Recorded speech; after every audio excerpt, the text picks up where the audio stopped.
I'm gonna show you guys something really cool.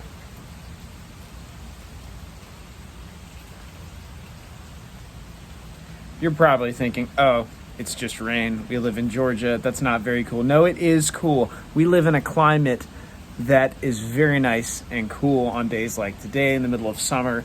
We get a nice little sweet rain. Look at that, guys. Look at that. It's beautiful.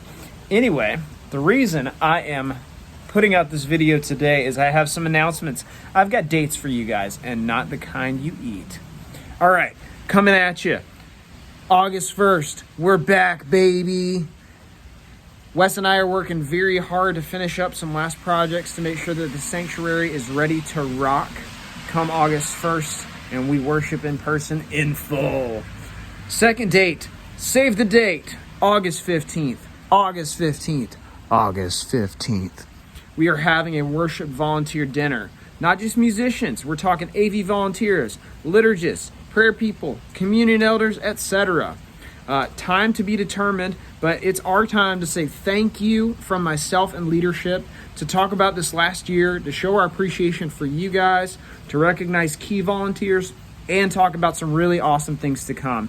Anyway, guys, if you're in the office today, step out for a minute, enjoy some cool rain, breathe the nice cool air, and if you're at home, do the same thing. Cheers, my friends. We'll see you Sunday.